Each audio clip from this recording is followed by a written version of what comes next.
Good evening, everyone. Welcome to the River de Pere, University City, Missouri General Reevaluation Report public meeting. Today is August 17th. This is our second public meeting.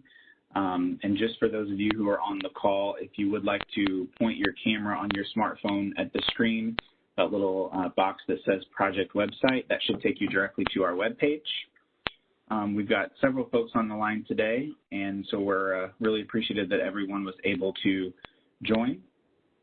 I'm going to go ahead and advance to the agenda. So we're going to have opening remarks from the city, and then we will dive right into the presentation, which talks about our study process as well as our tentatively selected plan.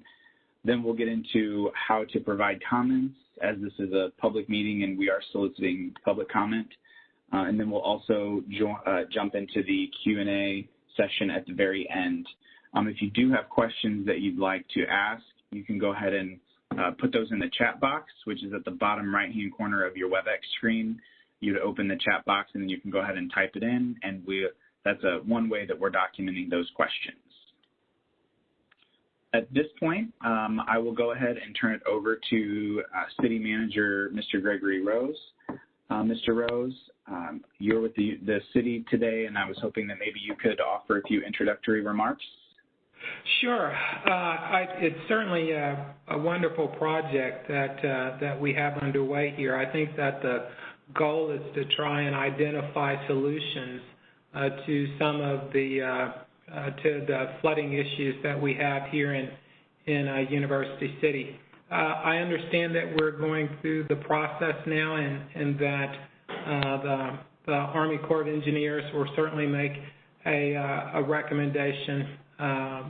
We will work with the Stormwater Commission in providing what we think is valuable input into the process. And so I think this is an opportunity for all residents that have an interest in this issue to really come forward with what your beliefs and feelings are as far as it relates to how we might best address flooding issues in University City.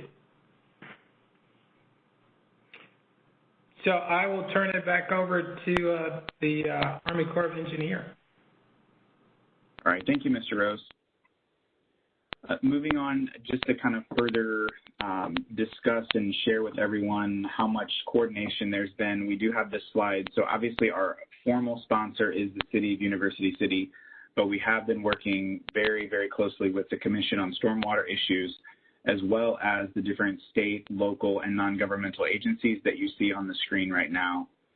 For those of you who are on the call, just to name a few, we have MSD, we have East West Gateway Council of Governments, the county, we have the River de Pere Watershed Coalition, as well as the State Emergency Management Agency, just to name a few of them.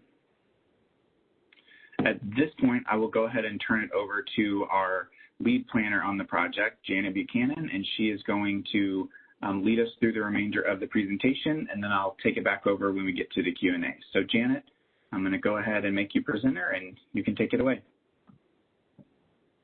All right, thank you, Matt, and thank you to everyone for joining us this evening. I wanted to say that this is the second meeting at this point in the study. We did have this same presentation given on July 27th, but we did have some technical issues at that meeting, so not everybody could join. So this is going to be the exact same information that we're presenting today, but you'll still have more opportunity to ask questions, and we're a little further into the public comment period. So yeah, still in the same point where we are ready to receive your input. Okay, so I'm going to go to the next slide. I'll be presenting for maybe 40 minutes here, so it's going to be a lot of information, but I wanted to make sure that we're conveying kind of the important information about the study, because there's a lot that goes into it. But the overview, of course, of the study is that this is a flood risk management study. We are reevaluating the flooding problems and potential plans to reduce flood risk in University City and confirm the authorized project, which was from a 1988 study for this area, or identify a revised recommendation. And that looks like what we're going to do. It'll be a revised recommendation. So we started the study in April 2020. It's a 3-year study, so we're looking at 2023 to be complete. And the limits of the authority we're looking at just the University City branch in Upper River de Pere, and I'll have a map on that in just a moment. And flood risk management is the only authorized purpose. And for the period of analysis, so how far we look into the future for this study is 50 years. So roughly, if everything was constructed and completed in 2025, then it would go until 2075. So this is a map of the study area.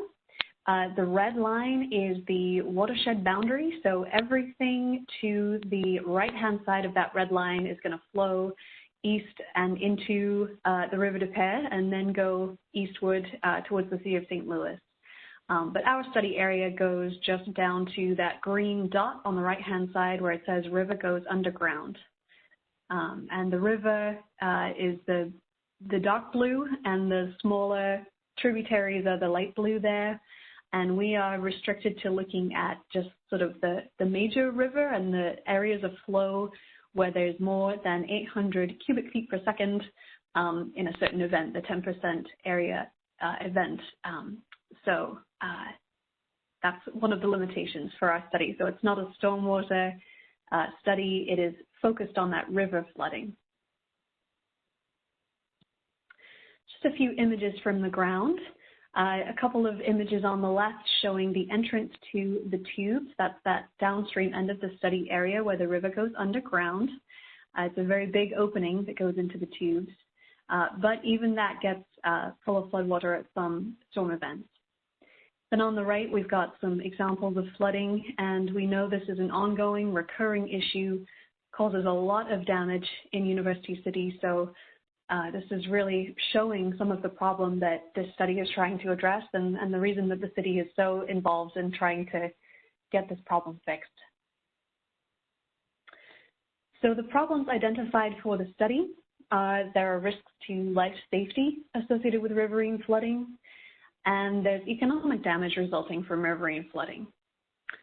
There are also opportunities that we get to look at in the study, including adding recreation, improving our risk communication to the public about when flooding is coming, reducing sewer backups, improving water quality, reestablishing natural wildlife habitat, increasing community resiliency to flood events, and improve mental and physical health.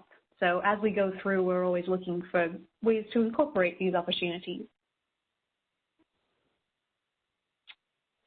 Okay, the objectives of the study go hand in hand with the problem. So we're looking at reducing life safety risk due to flooding, including inundation of structures and public infrastructure in the Upper River de Pere watershed over the period of analysis, and similarly reducing economic damage due to flooding over that same study area and period of time, and lastly, increasing recreational opportunities associated with those features. Our process, so I've got a few things here on this slide. Over on the right-hand side, it looks like a very non-linear process, and it sort of is. So during this 3 years, we go through several rounds that we call iterations of gathering new evidence, reframing the question, coming up with what we call formulation, so coming together with solutions, deciding on what makes sense, and then kind of coming to a decision point and continuing to gather and refine all the way through. So that is fueled, of course, by stakeholder involvement, so meetings like this, and also continued involvement with those groups that you saw on the slide previously and the city. And then several types of analysis that continue to be refined. So H&H is hydrology and hydraulic analysis, looking at the way that water moves. Structure inventory, we're getting more detail on the structures in the watershed. Life safety, economic analysis, and impacts to cultural resources. So we take all of that information, we create several alternatives, and then select a plan at the very end of the study. So here's our study schedule slide. We've gone through a few steps already, and now we're at the point here in the middle where we've released a draft report to the public, and that is available on the project webpage. And in fact, I copied the link, and I'm just going to put that in the chat. So if you click that link, that will take you to the webpage where you can find the draft report that's available for public comment. And as I mentioned, we had that meeting in July, and this is the same meeting again here in August to inform the public about where we've come from so far and the tentatively selected plan. The next step in the schedule is what's called the agency decision milestone, or ADM, and that is where we and the city will sign off and say this is our recommended plan at the end of the study. And then it goes for more review through the end of the study period. But that date of November can definitely be pushed if there's a need to do further refinement, and especially if a locally preferred plan, or LPP, is requested by the city. And I'll talk about that a little bit as well. So I want to state that it's very important to get public input. It's a baked-in part of our planning process, and really it's important for us as planners and as a team to realize that we don't know what we don't know, and to hear from people in communities that have first-hand knowledge of flooding and flood impacts, and that have sort of seen how their community works and seen how response works to flooding, and to understand what the desire might be to have several kinds of solution in place. And maybe things have been thought about and examined before, but our team doesn't know about it yet. So I really would encourage anybody that is listening to this presentation and seeing some red flags with what we're doing, or has some concerns or questions, we want to hear from you, your questions and your input on how flooding has affected you, significant issues associated with flooding that you might like to be addressed. And as we get to the project measures, the solutions, if you have ideas upon that on how those should be implemented, we want to hear all of that. Okay, I'll go fairly quickly here. As part of our process, we have to look at the existing conditions in the study area on various different types of conditions. So the hydrologic and hydraulic modeling was a key part of what we examined for the study area. So our H&H engineer generated a model that has flood inundation for events of various sizes, and the 2008 flood was used as a calibration event because there was data provided, in particular high water marks from the Commission on Stormwater Issues, which was very helpful in calibration. For structures, we had a structure inventory from a national database, and then that was further refined with some street view work to get that number. Minority population was taken into account, got 52%. Critical infrastructure, so we looked at schools, fire departments, emergency services. Cultural and historic resources were examined. So there's two areas within this study area, University Heights Subdivision of 1 and the University City Education District. And flood damage. So the Economist put a number on annual flood damages for a 1% probability flood, which is also known as a 100-year flood. And we looked at other conditions as well, but again, didn't want to take too much time on just this. So once we had our existing conditions, we looked at future without project conditions, meaning what would the future be like if we do nothing, so that we have something to compare the various solutions to. So I've got a few things in this table here, and conditions that weren't shown either were no change in the future or low concern in the future. But we are tracking that in the future, climate would probably change, that we're seeing upward trends in temperature, precipitation, and runoff. Future development and sewer infrastructure, there are some proposed projects from MSD, and I would say especially that we are working in concert with MSD. They've been involved in all of our technical meetings so far, and we'll continue to be partnering with them to make sure that we're on the same page as it comes to future projects, but at the moment, none of their projects would impact ours, but anyway, we're keeping a tab on that. For water quality, there may be some improvements in water quality, so that's a good trend. For cultural resources, we're seeing that, you know, increased flooding would probably cause damage to those, so that's good to know. Flood damage to structures, population and socioeconomics, slight downward trend in population, and then population at risk continue to be threatened by flooding in the future. Okay, so a little more about our process in a more linear fashion. So what we do as a study team, once we've identified the problem and seen what the conditions are in the study area, is we identify measures, and measures are those building blocks of solutions. And I'll show you on the next slide what some of those will look like. But anyway, we identified 15 from existing reports and expertise, and we had an early planning charrette with our stakeholders and the different types. There are structural, non-structural, natural, and nature-based measures, so all different ways that the problem can be addressed. Then we do what we call screening, so taking out of the running some of the measures that are not going to meet our objectives or would be too expensive or do not meet our criteria that we're required to have them meet by policy and things like that. So we took out 5 measures at that point. Then we go through formulation of alternatives, and that means putting measures together in a way that makes sense and, again, addresses our objectives and moves the project forward. But we screened out 4 of those for not being effective in their own way. And finally, we got to a final array of 6 alternatives, which we'll show you during the presentation. And we also want to stress, I've got it in red here, the level of design for this final array is only about 10%, so it's very low level.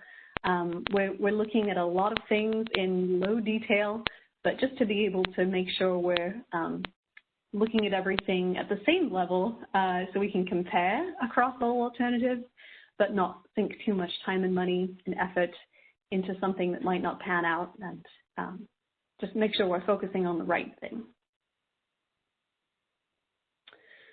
Okay, so this is the slide with the measures that were explored before they were screened. So for structural, we've got things like detention basins, a levee or floodwall, channel and bridge modifications, modifying the tubes, and diversion of the river. For non-structural, there's a long list, including floodproofing, elevation of structures, relocating structures, and buying them out, and also a flood warning system. And for nature-based, we looked at floodplain storage, removal of invasive species, and constructed wetlands. So once we'd done our screening, we got down to this sort of short list of measures that were moved forward and developed into alternatives. So we've got detention basins, levees and floodwalls, channel and bridge modification as our structural measures. Then we've got floodproofing, acquisition, flood warning system, and risk communication and education in our non-structural measures. And lastly, outdoor recreation as sort of a way to add on to the features as appropriate. So you may have noticed that this study is called a general reevaluation report. So that means it's a reevaluation of the original report, which was this 1988 feasibility study for the River de Pere watershed. So that report was for the entire watershed, not just University City. The Water Resources Development Act, or WRDA, of 1990 authorized this project from this 1988 study. And within those recommended features were approximately 2.5 miles of channel modification, including bridge replacement, bank stabilization, and grade control. But I've got a little X here because in our reevaluation of this recommendation, we confirmed that the measures that they had would actually cause downstream flooding impacts, and as such would not be acceptable if we were to include that in our plan. The flood forecasting and warning plans would definitely be acceptable, and we plan to move that forward. And I'll talk about that a little bit later as well. The recreation features would be acceptable to move forward. They had about 1.85 miles of trail alongside the channel modification, including a small park. And lastly, they included environmental features without much detail for this area specifically, but those were sort of compatible with the channel modification, so wouldn't be part of a standalone measure since we weren't including measure U12. Okay, so now I've got some slides with some pictures on some of the options. So these are some of the structural measures that I mentioned. For channel modification, we've got kind of a cross-section here on the top left showing a wider, deeper channel. And on the bottom right is an actual photo of the River de Pere behind Wilson Avenue, showing what was previously done. It was already channelized at this location. Obviously, it's a little bit of an older project now, but that sort of shape can be a pretty typical channel modification. Detention basins were examined. We've got a diagram on the left showing that water would enter the basin from the upstream end during a flood condition, and then it would slowly move down and only slowly be released as the floodwaters recede. And so all of that storage of water would help to reduce the peak flow going downstream. It would sort of relieve the pressure going downstream. And on the right, we've got an image of a detention basin from the Corps of Engineers in North St. Louis. So you can see, these basins can be pretty large, and this one is, I believe, about 15 acres. Okay, levees and floodwalls. So on the left is a picture of two levees on either side of a river in an urbanized area. Kind of earthen bank, elevated, keeps the water completely off of the properties. That can be pretty high, and there can be risks if a levee would breach or overtop. On the right, a floodwall is a very similar idea, but it's differently constructed, typically a concrete wall, like you see in the picture. Okay, so now we get to the non-structural solutions, and this is a pretty high-level overview, but just wanted to go through. So on this slide, we've got images of wet floodproofing, which is when water is actually allowed into the building. And the diagram on the bottom right shows that there's pressure from water on either side of the wall, and that is to maintain the integrity of the wall so that the wall isn't under pressure from just one side and won't collapse. And so with wet floodproofing, you let the water in, but you also make sure to elevate any utilities in the basement or any other things that are needed for living safely in the structure or working in the structure. And then on the right, there's a picture of the flood vent, which has that arrow call out, and showing that it can be fairly inconspicuous on the outside, but it also is like a passive feature, so water can flow in as soon as the flood reaches that location. There can also be closure devices used to stop flooding getting into structures, and that would be called dry floodproofing, so trying to keep the water out. And some of these are manual, so you have to put them in place, versus other ones that can be passive, like the one on the bottom left is actually more of a passive feature where the water itself pushes up the barrier. And then here, there was a combination in these pictures of both elevation and wet floodproofing. So not only did they put in those vents to let the water into the lower level, but they also raised up the business space within the building. And this was an adaptation for a historic structure. So something to note that sort of combinations and interesting varieties can be made for buildings of cultural interest, like we have here in University City. Okay, and this slide shows, again, some elevated equipment, utilities, appliances that can be raised either within the home. So the top left shows, a boiler has been raised up in the basement, or outside of the home. So on the right, you can see the air conditioning unit has been placed on a higher platform. Then we get to elevation of the structure. So a structure can be raised in its entirety to be above the level of the flood. Fairly straightforward. There are different ways to do it, but just to keep it up above the level of the flood so that none of the living space is inundated. And of course, if any of these non-structural features are done, or if a structural feature is done that reduces the flood risk to the structure, then flood insurance premiums will go down or might be eliminated. So in this example from FEMA, it shows that by elevating the structure, it would lower premiums significantly over 10 years, and that's the case for many of these solutions.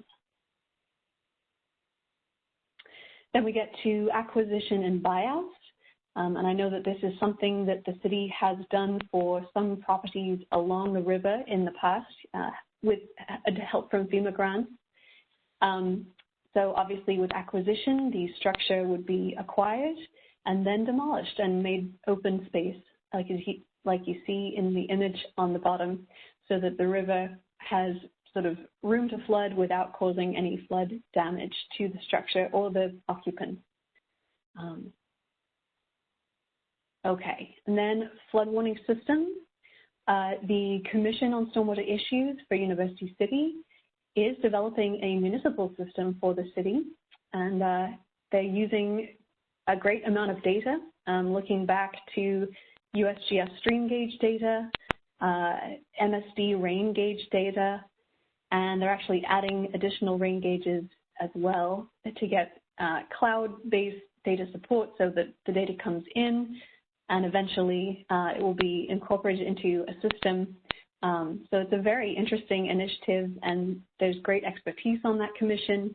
So we are closely following, or trying to closely follow, what they are working on with this system, and definitely support this in our recommended plan as well. Okay, so that was the measures. That was sort of everything under the sun that might work for the city. So we then took those various elements and put them together, and I'll show you these 6 to 8 alternatives here that had a little bit more detail. So we first of all looked at the authorized plan. That was that channel modification from the 1988 study. So that was channel changes and bridge changes from measure U12. But because it caused those downstream flooding impacts, we made some modifications. We added detention basins to mitigate those impacts. So it might be a little bit hard to see in the image, but the channel modifications are in red and orange, and the 2 detention basins are in green that were added to that alternative. Then we got to a detention basin alone alternative. 5 locations were examined at first, then 2 were determined hydraulically feasible. There was a greater effect, so greater benefit of holding that water higher upstream in the watershed, and of course a greater storage effect from larger areas that were on higher ground, so that if you dug down deeper, that would get more volume of storage. 2 sites were identified as final, those hydraulically feasible sites. We call them DB3, Detention Basin 3, and DB4, Detention Basin 4. So DB3 is within University City. It's next to Olive Boulevard. So it's a busy area, commercial area, and that would be a 15-acre site. Then DB4 is 9 acres, and it's currently in use as a dog park at the Woodson Road Park in the city of Overland. And both of those sites would be used as dry detention. So they would be dry at all times except when a storm would come in. And we looked at 2 sort of different options for detention basins. 3A was both detention basins together, and 3B was detention basin 4 alone.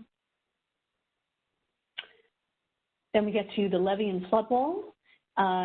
6 reaches of levee or floodwall were identified, then only 1 made it to the final alternative. It was actually largely floodwall because of space concerns, and it had to tie into the high ground. Okay, then we get to acquisition and buyout. So as an analysis type, we looked at what would it be, what would the combination be like if 500 structures were acquired, and that's the 25-year floodplain. So looking at turning that into recreation area, open space with natural features. Unfortunately, if acquisition and buyouts are included in a U.S. Army Corps of Engineers plan, those are mandatory. That's per our policy. Okay, and then if we did an acquisition or buyout alternative, that would include some of those structures that were in the historic University City subdivision number 1. Then we get to number 6 here, which is floodproofing and elevation of structures. So in this analysis, approximately 500 residential structures in that same 25-year floodplain would be floodproofed, and then about 7 would be elevated. And the height of elevation or floodproofing would be to that 1% AEP or 100-year flood event. And that would also affect those historic structures in the subdivision. And as to type of floodproofing, again, this is all very high level. We use dry floodproofing in analysis, but the specific types of floodproofing will definitely change, further into analysis. So those would be TBD for each particular structure. And for floodproofing and elevation, participation is voluntary.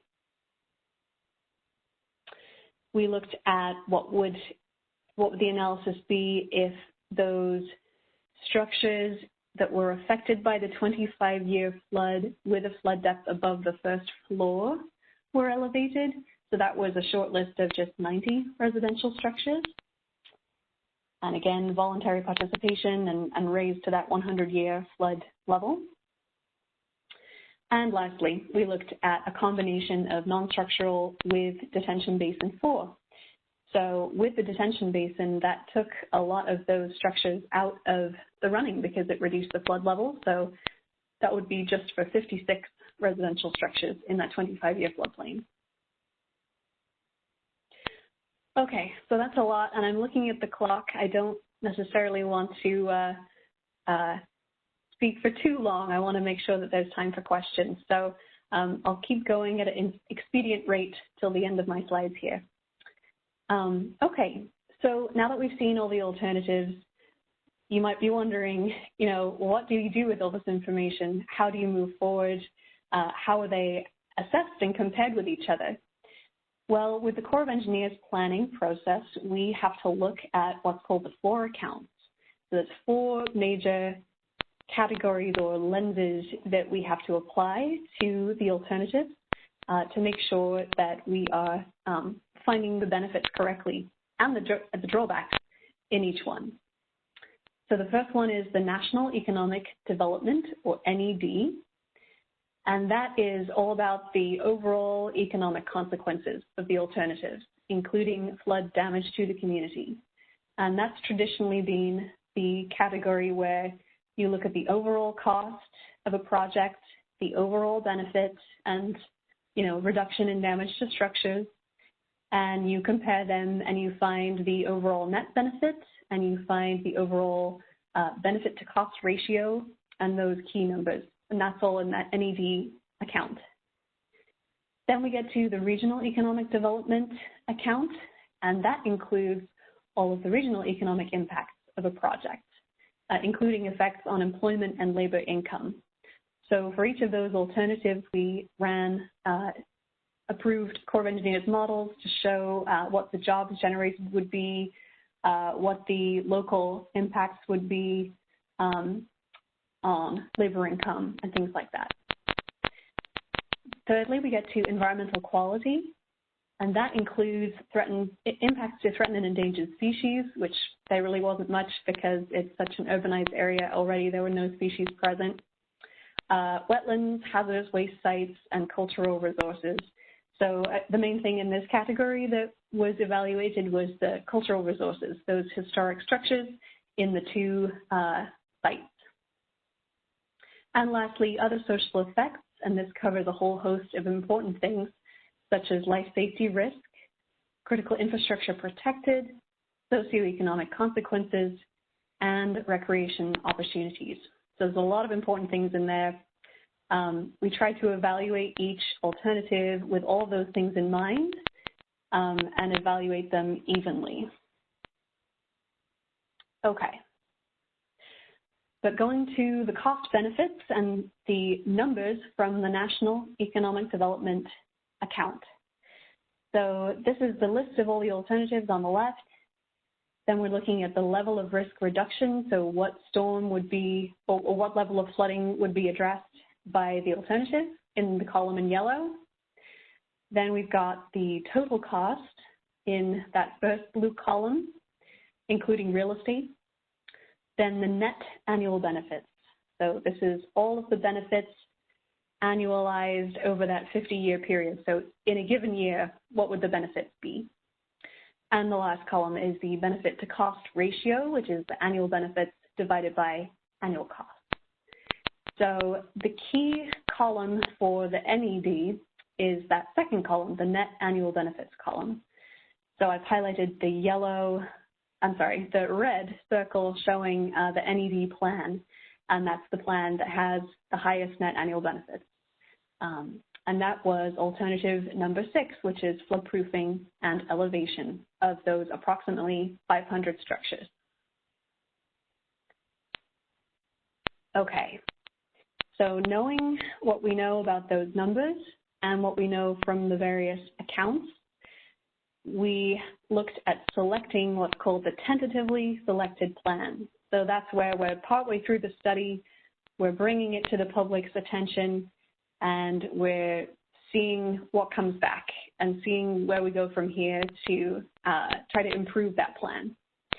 So as I mentioned, it was alternative 6 with non-structural elements, floodproofing and elevation, had the highest net benefits and the second highest benefit to cost ratio after Detention Basin 4. And the draft report that's out for public comment provides a lot of details on the planning process and all the measures and alternatives. So if you have further questions on that, please feel free to read the draft report and get that information. But I've got a big box in yellow here. So if you're feeling like, whoa, this is a lot and I'm not sure how I feel and I'm not sure that there's enough detail yet, you are not alone. We too feel that there is not enough detail yet. And so that's why we're here at this point in the study, taking a pause, getting some more information, and looking to further refine the TSP as we move forward. So what will happen next is we know that further refinement of this plan is needed, and that will happen in August, September, and I would add, October, November, December, it will continue to be refined as we get more information and do further analysis in concert with the city. And then there's an all-important decision on a locally preferred plan. So we as the Corps have to do all the various things that we do and follow our policy and our guidance and come up with the plan that has, the greatest benefit that we think, this would be in the greatest national interest. But it might be a very expensive plan, or it may just be unacceptable to the city for one reason or another. And if that's the case, that is okay. The city can decide to go in a different direction and choose to have us recommend a locally preferred plan instead.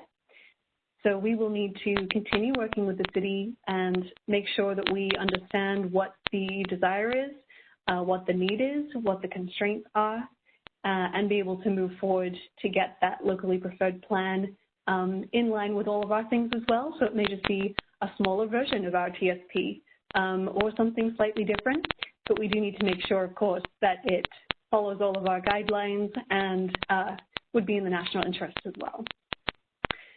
So here I've got a couple of things about Detention Basin 3 and 4. Detention Basin 4 was a good candidate for reducing that flood risk. It is dependent on participation from the City of Overland, so we are continuing to talk with them. And I'd say that the talks are going well, and the agreement for the land seems to be moving in a good direction, although it may be a while until we know for sure whether that would be a feasible thing. But we'll keep it in our planning process for sure. And then secondly, the type of non-structural measures. So whether it's wet floodproofing or dry floodproofing or elevation of part of the structure, moving utilities, those kind of details can significantly impact net benefits. So as we move forward with our refinement over the next few months, we'll be working with those numbers, working with other studies, seeing where we can make the best cost estimates to make sure that we're selecting the best plan. Okay, and then lastly, I mentioned, University City may choose to select a locally preferred plan. That does require a waiver for us, so that's just something that we'll need to work with in our time frame. Okay, we're getting there, folks. Thank you for sticking with me here. Okay, so there's also a very important piece of the puzzle that will be coming this fall. University City will be conducting a floodproofing and elevation survey that will go out to some affected properties in the area.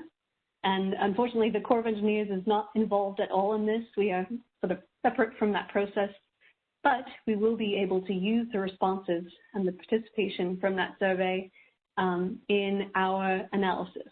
So when we hear what the participation interest is from people in when they want their home flood-proofed or elevated, then that will help us sort of estimate what the participation rate would be.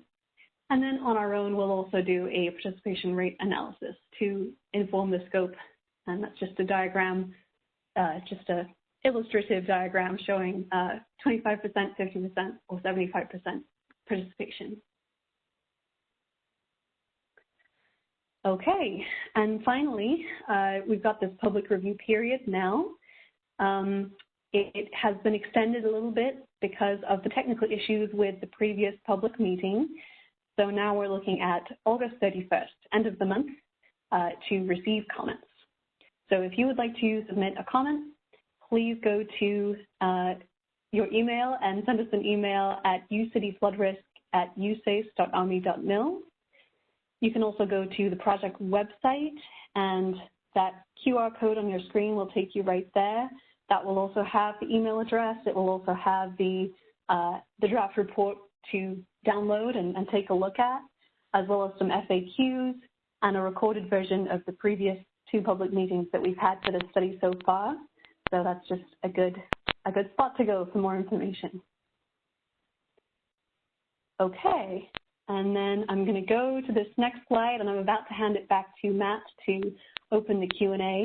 But I just wanted to mention that as you're thinking about providing comments or questions either today or in the provided emailed comments, if you want to email us, yeah, any topics are welcome. So flood events that have impacted you, flood damage, road closures, cleanup that you've had to do, and then I've underlined, interest in floodproofing and elevation or other measures. We really would be interested to know what you think about those alternatives that I presented today, really any of them. And then anything else you would like us to know.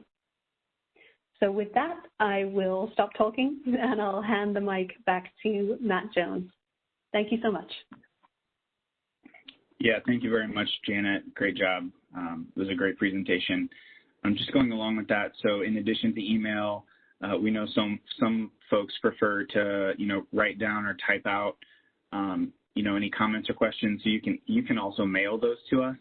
It'll go to the Federal Building downtown, but the address is on the screen. So you can feel free to mail those. I did want to review from our last public meeting. So we did have one comment that we received via email, and it was more specific in nature to the particular structure, to that person's home, and some flooding that had been in their home and a few of their neighbors' homes. So that had a little bit to do more with drainage, like stormwater drainage. So we reached out to MSD, and MSD is going to reach out to that homeowner. So yeah, we're open to all questions and comments, and we can go ahead and start that now. I have not seen any comments or questions in the chat box, but I do know that we have a few folks on the line. So if you go over to the right of your name and you click the little red microphone looking thing and click that, then that will unmute you. And then you can go ahead and ask a question, or if you're on the phone, you should be able to speak, and I can go ahead and potentially unmute you as well. So is there any questions or comments from anyone at this point?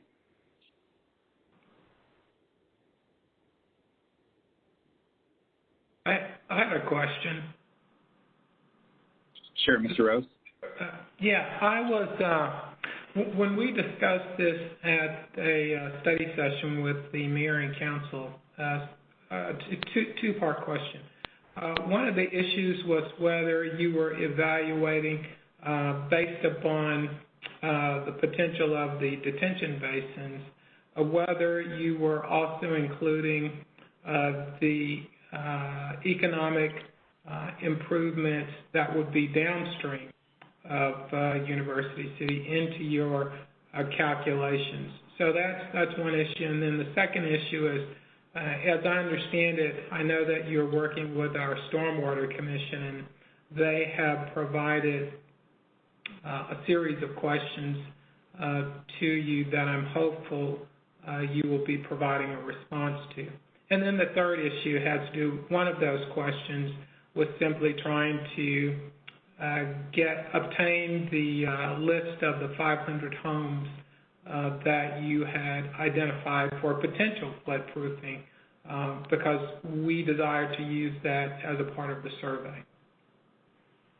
Sure, absolutely. So I'll probably split up some of the answers and let Janet answer a couple of the questions. But on the second one, which was the list of questions that we received from the Stormwater Commission, we have reviewed those. We haven't written any sort of responses quite yet, but I will say we will get written responses for the commission. And as I alluded to in my email response to the commission members, I think us having another dialogue with them in an official capacity would be really good, because it allows us to interact in terms of the modeling questions and some of those really, really specific technical questions. It allows Joel, our hydraulic engineer, to kind of show them and go through some of the scenarios with them. Now, a few of those questions were kind of more study related, less about, the technical. And so we can go through a couple of those if you'd like. No,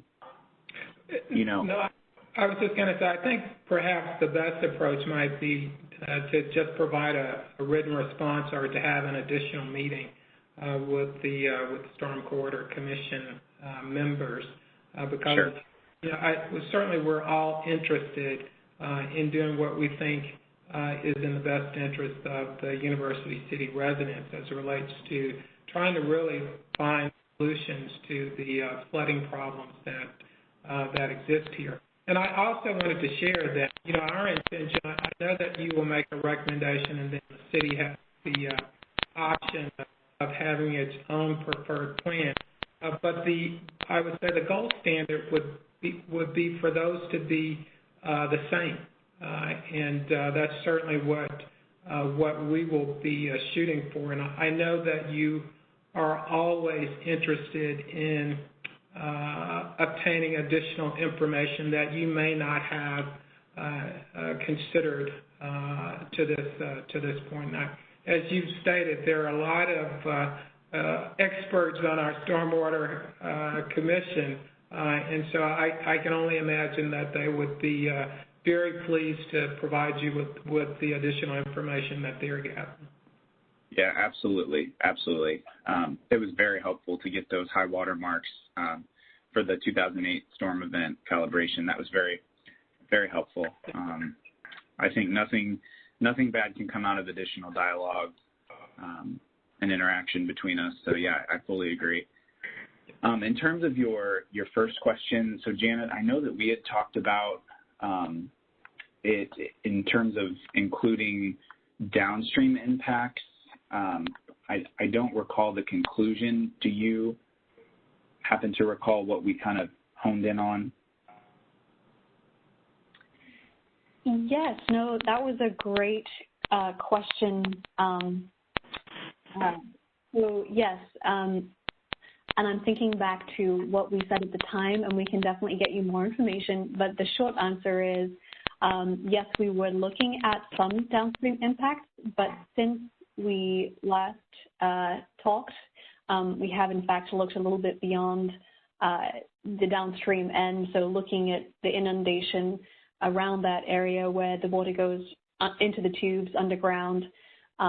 So yes, those structures will be included in our next phase of analysis. And we'll also be redoing, as part of that iteration, you know, we get more information and we get more analysis and we go around again. So we will be redoing the costs and the benefits for actually all of those alternatives in the next couple months. And that will include those structures that are downstream. So you may not have seen it yet, but it will be in the next phase that will be providing to the Commission. And then there was a third question, Mr. Rose. Can you remind me what the third question was again? Sure. I think as a part of our survey process, we would. Oh, the address. Right. We would certainly like to, yep. Because I think that would give you the most accurate information on participation level. Sure. Sure that we surveyed those individuals that you identified to this point. Yeah. So we're still exploring that. I know that what we were having was some internal core discussion about whether or not we could release the specific addresses as just more of a privacy concern. It's not typically something that we do. You know, normally our economics folks are those who have that information, like the tables and that have all the addresses, and that's not something that we normally do. So, Janet, you can feel free to input here as well, but I believe we've reached out to our Office of Counsel to see if, you know, there is a way that we can provide those in the most easy format for you guys to be able to use to reach out to your residents. And I don't think that we've heard back yet, but Janet, maybe you've seen something that I haven't. Sure. We actually set a meeting with our Office of Counsel for tomorrow morning, so let's hope that we'll have an answer for you, you know, by tomorrow. But yes, we'll certainly try as much as we can within what we're allowed to do to get you those addresses and make it easier for you. But also, I know that we've been working with Mr. Koch on the Commission, and we have another way to generate those addresses that would be more work, but another way to get them if we can't go the direct route of just giving them to you. So apologies for the extra complication in getting this figured out. Yeah, I think working in partnership is always the preferred method, and our goal is to see of those individuals that you've identified, you know, how many would actually be willing to participate. And knowing that information early on could only strengthen the report that you will ultimately make. Thank you. Absolutely. Yeah, thank you. Mr. Rose, did you have any other questions? No, that was it. Thank you so much. Yeah, thank you. We can go ahead and open it up. If there are other questions from folks on the line, you can feel free to unmute yourself, or you know, you can type your question in the chat box. You know, we've got a few folks from the Commission on. We've also got a few folks from our project delivery team, as well as a few members of the public. So we have another hour, so plenty of time for comments and questions.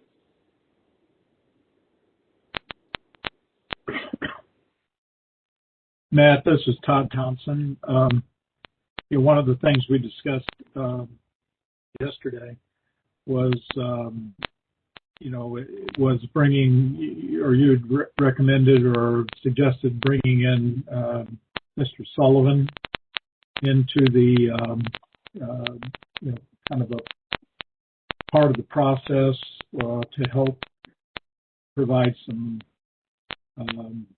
Some funding resources. Yeah, maybe. Yeah. So if you could you explain what your intent, what your desire is for that, for his participation? Sure, yeah. So Sean Sullivan is our strategic planning coordinator at the St. Louis District Army Corps of Engineers, and he works with a lot of communities to try to seek out ways that they can work with us, the Corps, and also he's very knowledgeable when it comes to knowing different avenues for funding and working with state governments and obviously the federal government.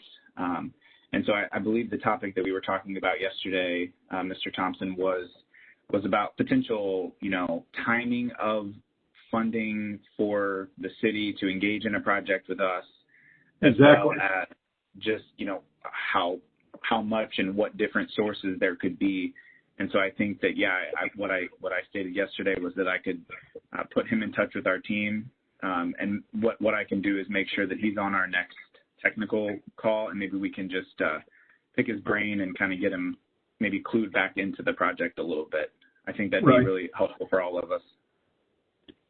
So I think, the part of the idea was, that there's a timeline, even the follow-on things, that there's a timeline associated with that, and it's geared or steered toward funding, and some of that might be related to involve opportunities for federal matching funds,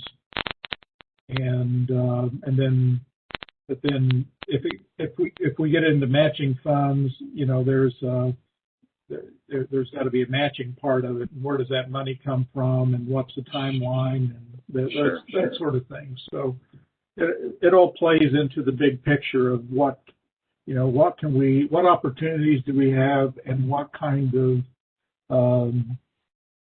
what do we need to be aware of. Sure. Yeah, no, it's a great point to bring up.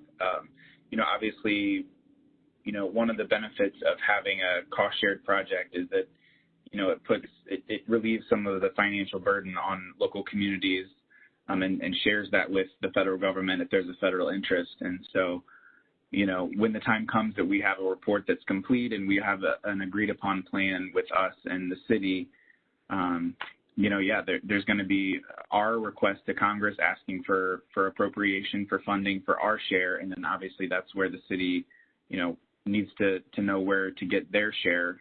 I think it's a great time to start exploring that for sure. And so for those discussions, I guess one question we kind of left up, or we made an assumption, was that the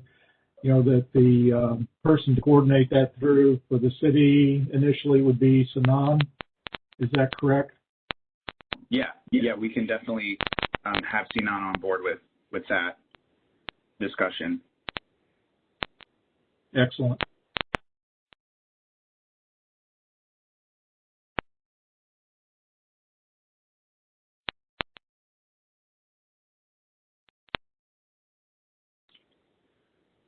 All right, the floor is open again for questions or comments.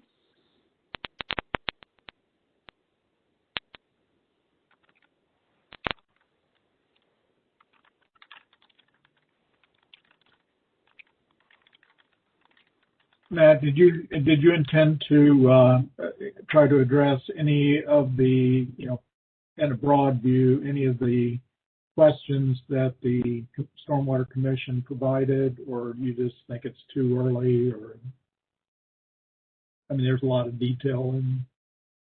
Yeah, so in terms of the questions that are really specific to hydraulics and hydrology, I think we should maybe wait on that. But I think a couple of the questions we could definitely touch on. So number 4 in the list of questions was, the Corps indicated in previous meetings that a lot of uncertainty still exists in these estimates, and they will change post-TSP. In what way might the TSP change after the mid-October deadline? For example, might the floodproofing survey results shift the TSP?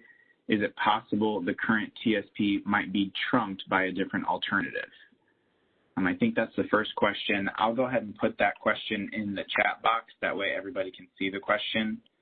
And then, Janet, I didn't know if you wanted to try to take that one. I think you touched on it a little bit earlier, but maybe just a recap. Yeah, sure. No, it's a good question, and it speaks to the sort of uncertainty of where we're at this point in the study. Which is not uncommon for this type of study and where we're at kind of in the middle. But yes, the short answer is the TSP may change a lot. The estimates in the new economic analysis, the different structures included, we have different ways that we aggregate structures, so group them together, just different things that we need to do to refine the plan.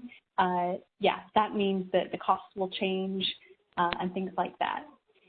To the question of whether the floodproofing survey results would shift the TSP, yes, that would definitely change the participation rate that we would use in analysis. So like I mentioned, we'll do our own kind of sensitivity analysis looking at what the benefit would be if 25% of people eligible for floodproofing or elevation decided to participate, and then what would it be if 50% or 75% decided to participate. So we'll have those things available, and then the floodproofing survey results would come in, and we would use those to kind of calibrate and see, well, what's the actual desire on the ground, and are there any other indicators from what the city's hearing from residents and business owners about what they actually want and whether they would participate. Then the last question, is it possible the current TSP might be trumped by another alternative? I would say it's possible. We know that there are different alternatives that, had benefit to cost ratios above 1. And that had, pretty high net benefits. They weren't as close to what we had the TSP at. So, we had a clear leader on just those numbers. But again, those numbers are going to change in the next couple of months with the new analyses. And the overall project might become cheaper. We're going to talk with the city about funding and things of that nature as well. But yeah, I would say that with the uncertainty, I know it's sort of a strange thing that we've put out a big report and we're saying, well, it's still a little uncertain, but that is because this is what we do to make sure that we're getting input before it's too late to change course. We're doing those reiterations to make better decisions as we get new knowledge. And yes, the TSP will change in one way or another. And I will also say, while we haven't set a date or decided to have another public meeting just yet, that's definitely something where if the plan changed a lot from what we're looking at today, that's something where we would, talk about sharing what's new, what's updated, and definitely have some more oversight on that change. So if it does change, it'll be fully in concert with the city based on your information, and we'll make sure to get the word out about that as well. So that was kind of a long answer. I hope that there was some good stuff in there. Yeah, thanks, Janet. So I went ahead and copied and pasted the number 5 question. At what point do we indicate preference for a locally preferred plan, and does selection of a locally preferred plan reduce/remove federal flooding? I think we may have already talked about the first part, so about the indicating of a preference for a locally preferred plan, coming up here in the very, very near future, near being a little bit longer. So maybe, that September, early October timeframe, and like Janet was talking about, we know that it's critical for us to get in and meet with the Stormwater Commission and then ultimately with the City Council to give them our updated numbers and our updated optimization so that we can, we can know exactly what the TSP is and then see if that is what the city really wants. And if it's not, well, then we go that LPP route. In terms of that second question, does the selection of a locally preferred plan reduce or remove federal flooding? I'm afraid I don't really understand the question, but maybe Mr. Thompson, you would know a little bit what the intent of that question was. I'm just not following the second part about the reducing federal flooding with an LPP. Do you know?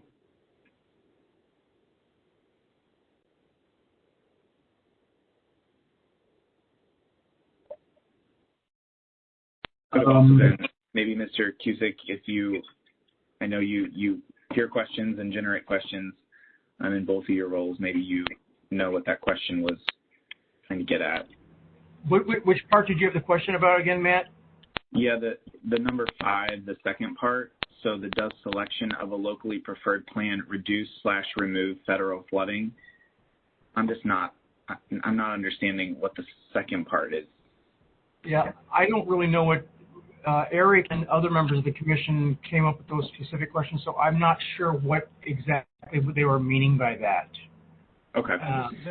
This is Eric Stein. I was not involved in that question, but I'm wondering if that's a typo. Could that mean funding instead of flooding?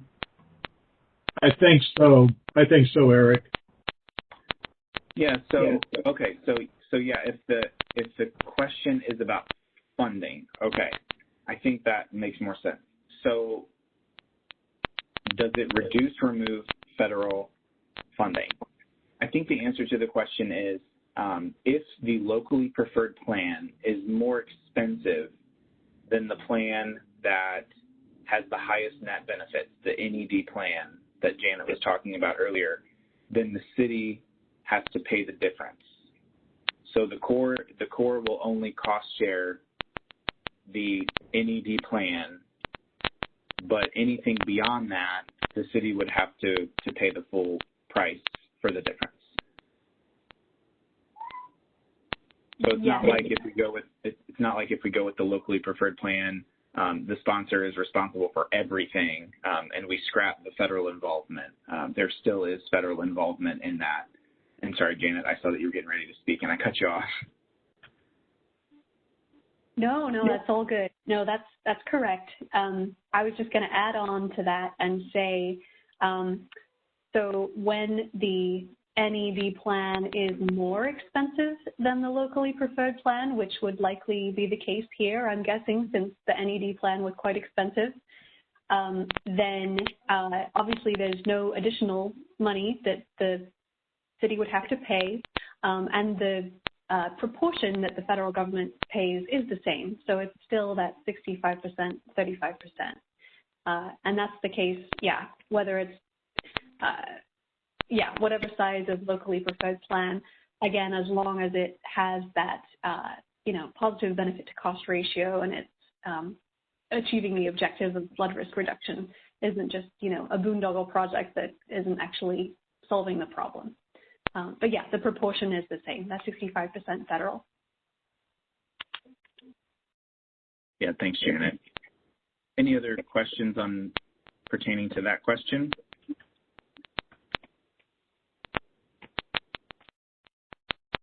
Okay, and then the other question that I put in the chat box, which is number 6, at what point in this process does the Corps ask the city how much they can generate for a non-federal match and adjust the recommendation accordingly? Janet, I didn't know. Did you wanna try this one, or I think it's a complex question. Right. Yeah, I'll try, and feel free to add on as well. So yeah, we talked about this a little bit with the commission, or two of the commission members, I should say, earlier this week. And there's no fixed point where we would sort of ask for a final answer on how much the city could match. Rather, I think we'll continue to coordinate and see, if TSP changes or if there's an LPP, then what does that look like, and how much grant funding could the city get to try to pay for their match? So how much could they afford? And yeah, just kind of find the right time to get that information and coordinate with what's reasonable.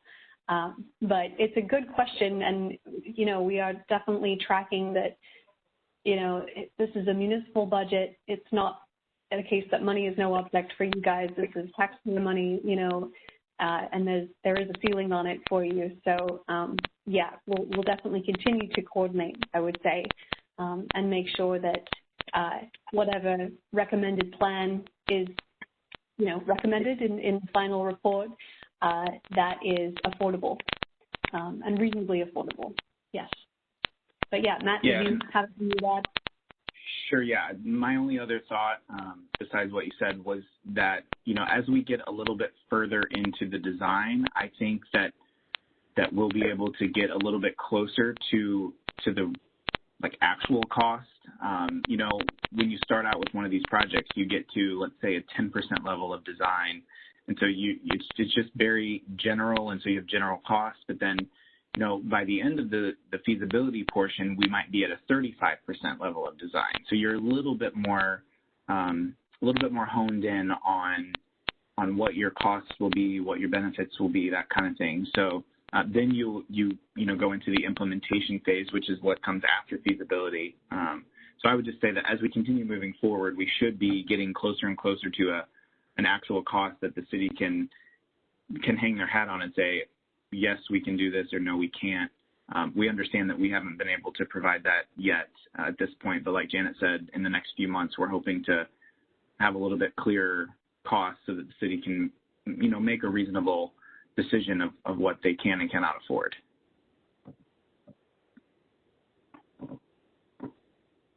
Any other questions or points about that particular question?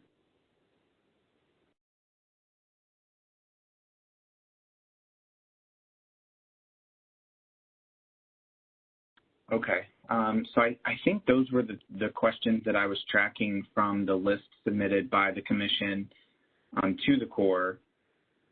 The other questions that are more technical in nature, we again will document some responses, and then when we can get on a meeting agenda to come and meet with the Commission, I think that would be the best path forward. Anyone else from the Commission or Council have questions on the call?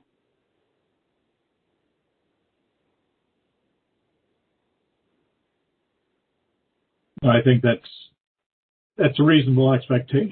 A reasonable expectation on our part that that this is this is part of the ongoing coordination, and what we're interested in is just to we want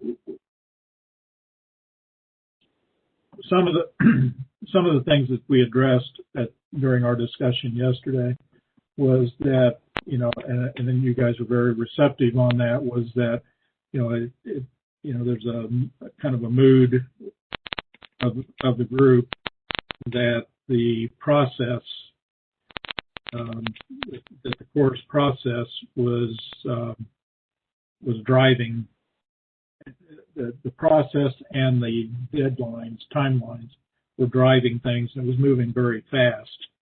And we didn't feel that we were getting enough time, or, we didn't have enough time to really review those, before the next step. So we appreciate your, addressing that. And then, consider that, we're trying to look at it from the kind of the customer side of it. And, there's things that you're going to do, that address that process, that checks those boxes on fulfilling your process. But, from our perspective, there's a lot of other things like cost and where the funding comes from, And then you get into things like emotional impact of, especially if decisions lead to recommendations for buyouts or making structural changes to houses, and then the neighborhood impact and real estate values of, of identifying these areas as being in a at-risk area. So we appreciate that. Yeah, absolutely. I mean, the issues that you're bringing up, Mr. Thompson, are very good ones. We understand. And so, yeah, just being in constant, collaboration with you all as well as with the city council is key. And I feel like we'll get through it.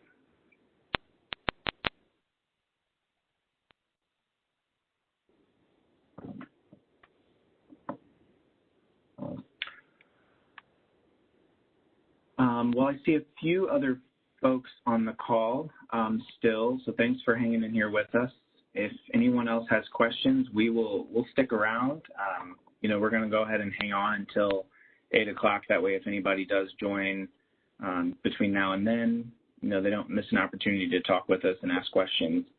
But yeah, we'll just hang around, and if anyone wants to stay on, you're more than welcome to talk with us about stuff.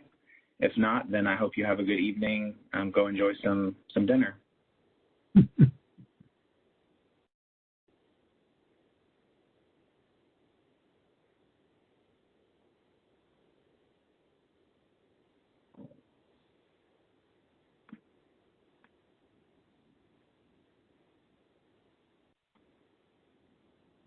Janet, I think just for fun, you need to repeat the presentation, just like a rolling message wheel of information. Just kidding. Well, that's the benefit of recording it, is I can play myself on a loop if I need to.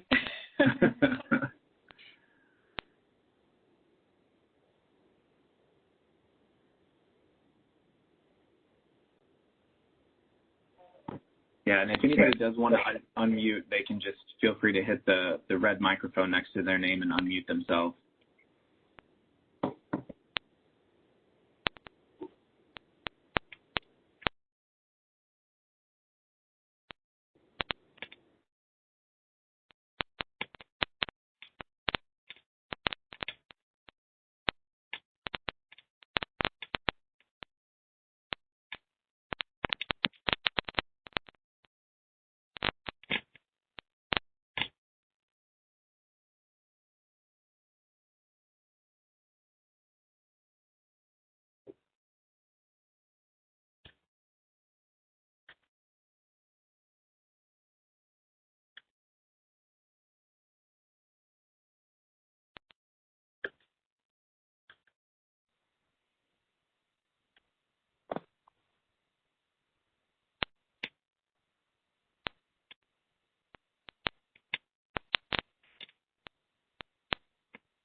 Well, on behalf of the Stormwater Commission, I appreciate your having an open dialogue with us, and would like to keep that rolling, keep that going. Yeah, absolutely. When is your next regularly scheduled meeting, Todd? It's first Tuesday of the month. First Tuesday. Okay. Is that right, Sanad? Yeah, correct. September the 7th. Okay. Well, we can talk maybe offline about if that's something that you guys would like us to attend, and if we, can get questions answered before then, obviously that would probably be the most effective. We don't have to, agree to anything right this second, but definitely think we're open to it. So.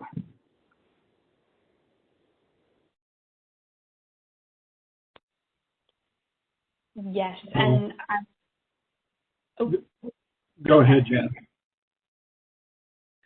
I was just going to say that a number of the Stormwater Commission members have dropped off, so I think we're satisfied with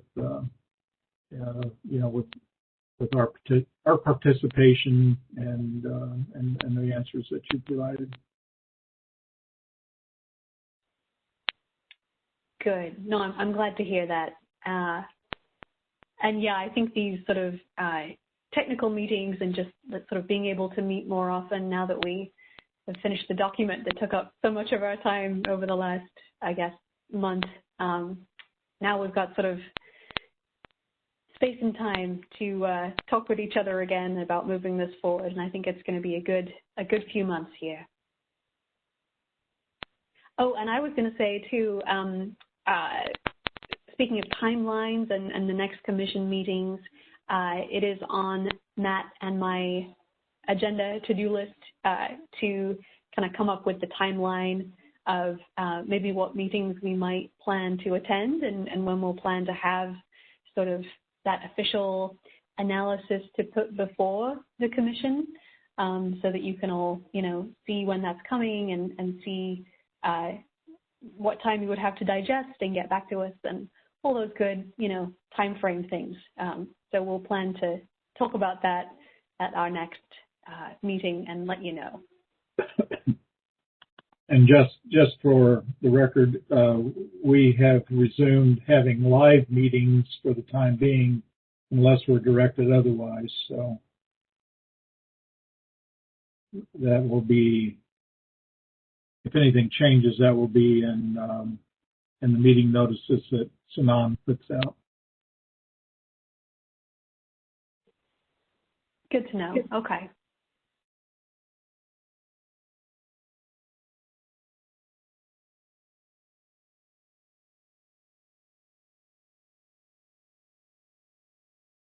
And then Janet, we have our next technical meeting on the 23rd, right? And we've invited, MSD, Mr. Karch, Sinan, and maybe a handful of others from our team to that call. So we'll continue forward with that, the meetings and the dialogue. I think that's a good path.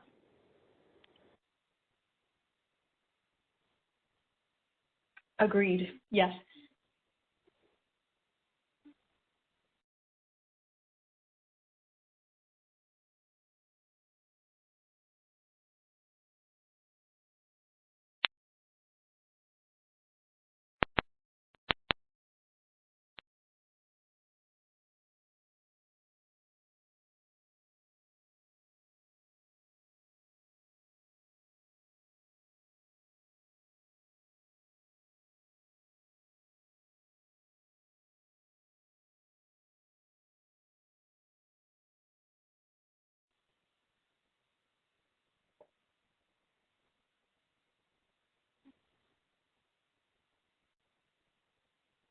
I was just thinking about what we all would be doing at a public meeting if we were in person right now. Like, this would be the point in the evening where we'd be broken off, poring over maps, handing each other pieces of paper.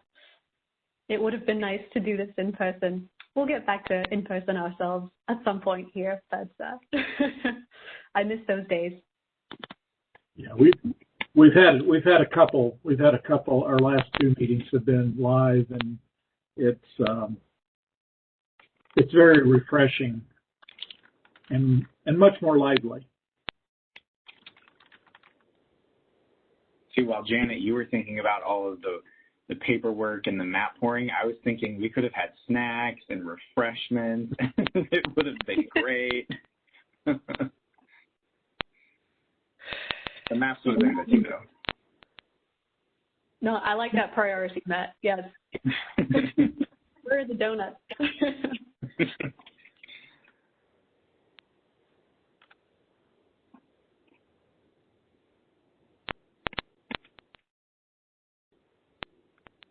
Well, sometime in the near future, we're going to have a graphic tool, a three-dimensional graphic tool map of the watershed area in University City that Mark Holley has been working on, and it's proceeding pretty well. So our intent with that is to be able to use that as to help public discussions and for people to have something that they can look at and kind of get a perspective of where they, what the topography looks like in those areas. So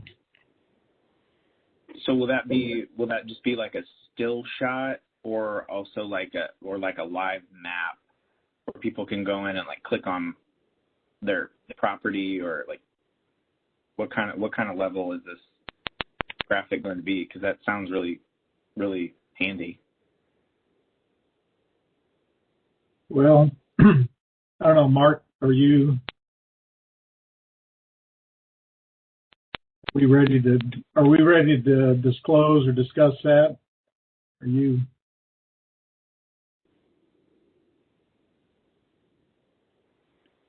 Looks like he's muted. I can.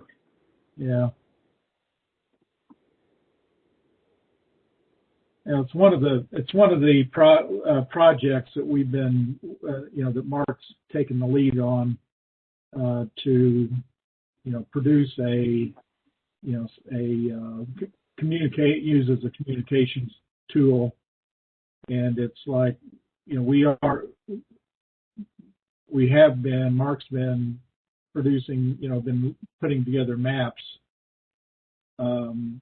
using Google Map and other tools to look at what that area looks like. But this is actually a 3D stereolithography profile map that the scale is the height is scaled up so that it's easier to see what the grade differences are. But whenever it's finished, it will be a display, and it will have a map superimposed over it that shows the streets and the the general arrangement of the community. And then hopefully the idea is that people they'll be able to relate better to, they'll be able to say, this is my house, there's where my house is, that sort of thing. So yeah, that sounds good. I see that Mark unmuted. Mark, did you want to? Yes, I'm here. I don't know, is it possible for me to share my screen here? Sure. Yeah, here, let me give you. Okay, I'm going to make you presenter, Mark. Yeah, go ahead and you can go up to the top and hit share, and then select the screen. There you go. There you go. Oh, okay. So that's, I don't know exactly what you're seeing, because we don't use WebEx all that much right now. However, so we just see a large table with the topography model on it. Yeah. So you can see it's about 4 foot along the base and about 3.5 foot high, or vertically. With there's 170. You can kind of see Forest Park Expressway launching up through here. This is View, and so on and so forth. So we will have this. It needs to get primed and then bonded to a strong back, and we will have it painted so that University City will be kind of a lighter color, all the other areas will be slightly grayer, and then we'll have some of the major streets delineated on here. So people will be able to kind of figure out where their houses are. If you get up really close, you can, it's taken from the USGS data, so you can almost count house plots over, since there is a little bit of roll and different elevations between the base of the house and the part between. So that kind of gives you an idea of what we've been working on, to kind of work with communicating with the public a little bit. Yeah, that's very cool. And as I stated, it's the scale up and down is what is the scale, Mark? Is it the vertical scale is enhanced by 5. 5.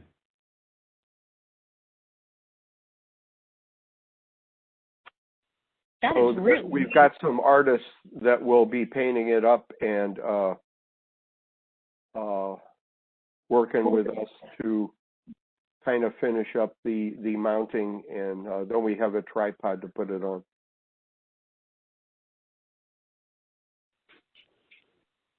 Yeah, so I have a couple of questions. So will this have like a permanent home, or I guess, are you planning to take it around as well if it's an educational tool? Yeah, it will be designed to be displayed statically, like say in City Hall if they want to do it there or whatever. And then we will, our plan would be to take it to public meetings if people are talking about water issues and so on and so forth, to help them visualize for real what's going on around their house. Yeah, no, that's like the perfect tool for that, really. I am tempted. Oh, go ahead. That's what I've been arguing with the commission about, authorizing this thing for about the last 4 months. And finally they gave up the ghost on me and to keep me shut up. I was in favor of it, Mark.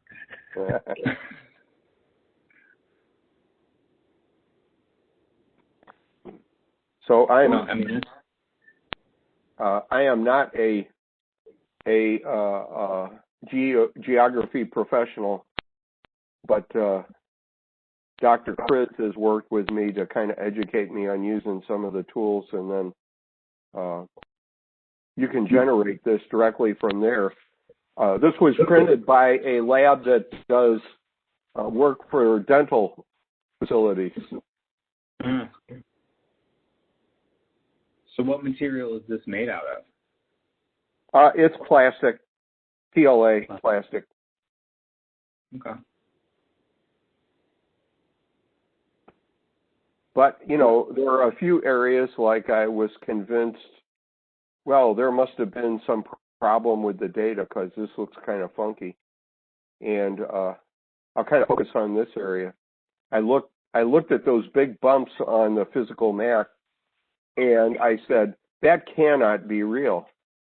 But then I went back to the satellite map, and sure enough, those are the piles that's a recycle yard there. And they got piles of different reclaim in there, and that's what that, enhanced by a factor of 5, it looks very tall. But they are about 30 foot high. So by the time you go, 5 times that, they look pretty big. And then that curved part that runs adjacent to it, to the right of that, that's a railroad track, I think.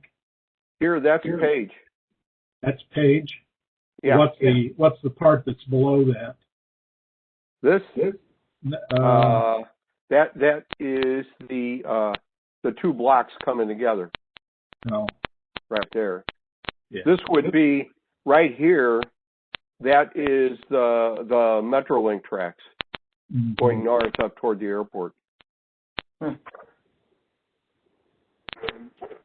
then as you go farther down, you know, it launches on over and goes over toward the Bolivar. And that's WashU, where the Hilltop administration building would be about right here. And that would be the athletic field.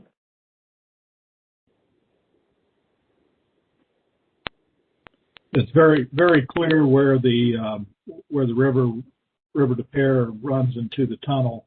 Oh yeah.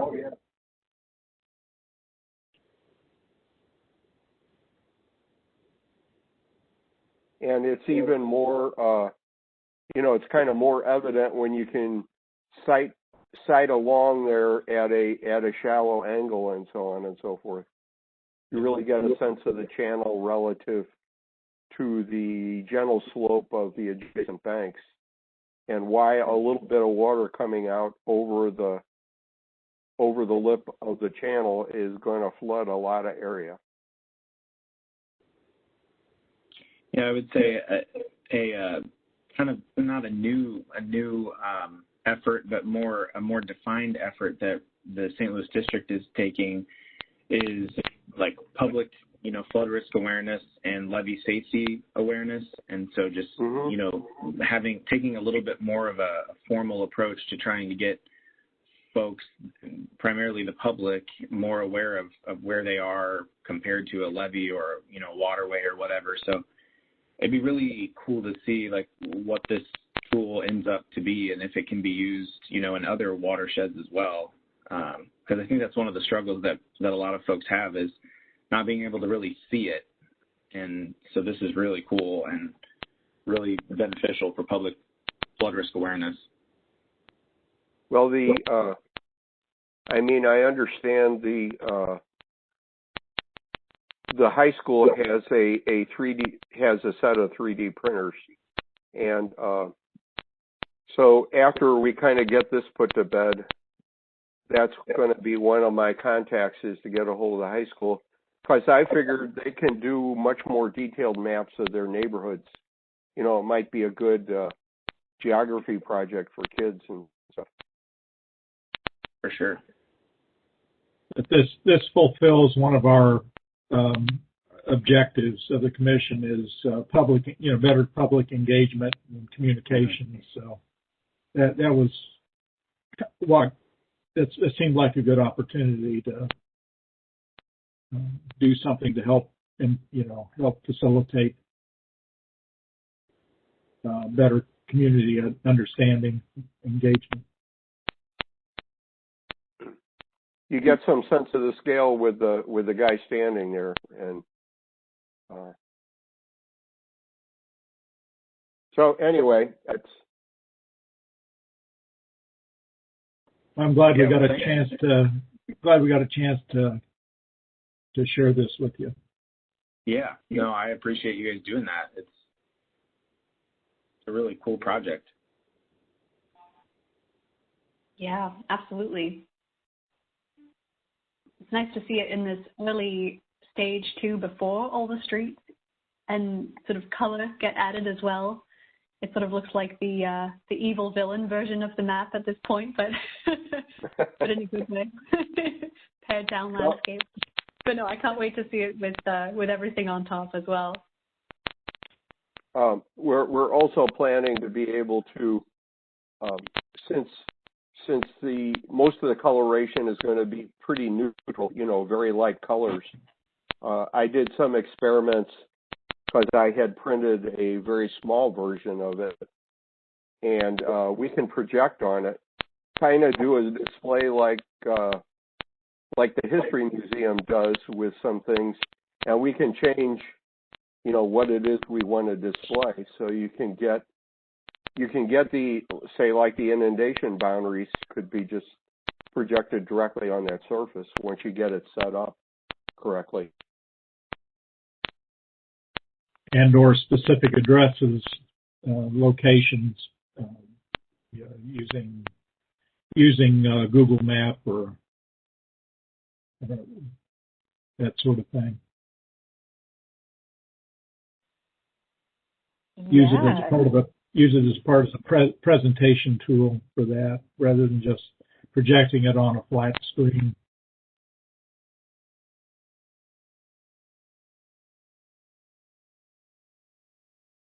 So we may sound a little adverse once in a while, but we're trying to do the best for the city.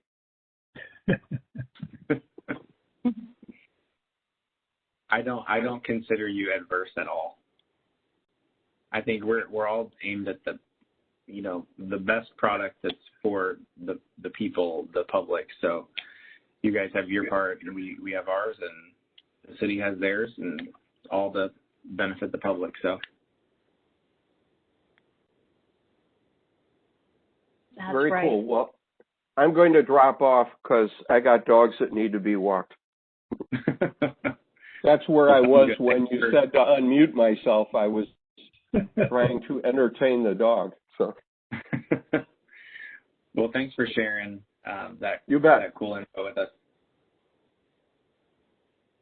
Now, how do I log myself out? If you just X out. We're not used to this. There we go. Okay. See you all later. All right. Bye. Thanks, Mark. Bye. Okay. Well, I think we're finished.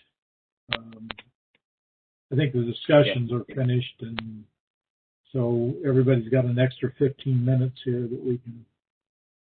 Yeah, I agree. I think we can go ahead and call it an evening and let everybody go have 15 minutes to get dinner quicker. So thank you, Janet, and great job presenting. Thanks, Tina and Todd, and of course our team for being on. So really appreciate it. I see Colonel Gollinghorse is also on, so thanks for joining us, sir. Thank you, guys. Have a good evening. Have a good evening. All right, you too. Thank you. Good Bye-bye. night. Bye. Good night.